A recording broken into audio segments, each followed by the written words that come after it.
Hello guys, welcome to our foodies channel. तर आज आपण घरच्या घरी कुचकुशीत चविष्ट व वेगवेगळ्या शेपमध्ये साबुदाणा पापड कसे बनवायचे हे बघणार आहोत. जे वर्किंग वुमन असतील, वेळ कमी मिळत असेल त्यासुद्धा या रेसिपीला एकदम झटपट असं बनवू शकतो. सर्वात आधी साबुदाणा धुवून स्वच्छ पाण्याने धुवून घ्यायचे आहे. तुमच्याकडे वेळ जर कमी असेल किंवा साबुदाणा रात्रभरासाठी भिजत घालायला विसरला असतील तर 2 लोटे एका भांड्यामध्ये कोमट पाणी गरम करून जे स्वच्छ पाण्याने धुतलेले साबुदाणा आहे तो त्या कोमट पाण्यामध्ये टाकून 2 तास भिजू घालायचे आहे. साबुदाणा व्यवस्थित भिजला की नाही हे एकदाच बघून घ्यायचं आहे. बघा, अगदी याच प्रकारे एका मोठ्या भांड्यामध्ये पाणी घालून झाकणीने झाकून त्याला उकळी येतपर्यंत गरम करून घ्यायचं आहे. पाणी गरम झालं की लगेच त्यात 1 चम्मच जिरा, 1 चम्मच मीठ, तुम्ही काळा मीठसुद्धा घालू शकता, ज्याने पापड तुम्हाला उपवासमध्ये खायला सुद्धा कामात येतील. त्यात भिजवलेला साबुदाणा घाला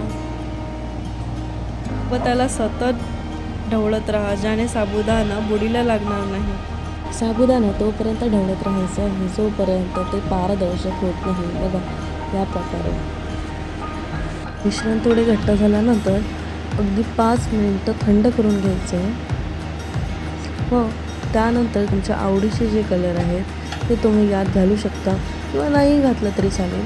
मी 2 कलरमध्ये बनवत आहे, एक रेड आणि एक येलो. जितक्या प्रमाणात आपण भाजीमध्ये हळद टाकतो तितक्याच प्रमाणामध्ये हे फूड कलर यात ॲड करायचे आहेत व त्याला व्यवस्थित मिक्स करून घ्यायचे आहे.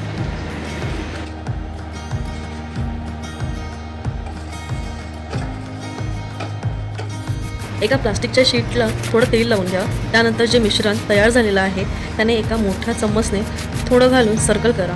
जर सर्कल जमत नसेल तर तुम्ही भांगडीचा वापर करून सुद्धा साबुदाणा पापड बनवू शकता.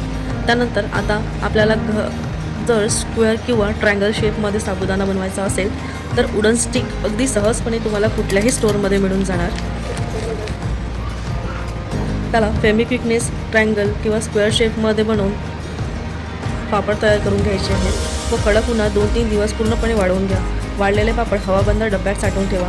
उपवासासाठी तसेच रोजच्या जेवणासोबत खाण्यासाठी हे पापड अतिशय स्वादिष्ट लागतात. कमी साहित्यामध्ये कमी वेळात व सोप्या पद्धतीने तयार होणारी ही रेसिपी तुम्ही सुद्धा ट्राय करा व मला कमेंटमध्ये सांगा तुम्हालाही माझी ही रेसिपी कशी वाटली. भेटूया नेक्स्ट व्हिडिओमध्ये. तोपर्यंत स्टे ट्यून. Bye bye.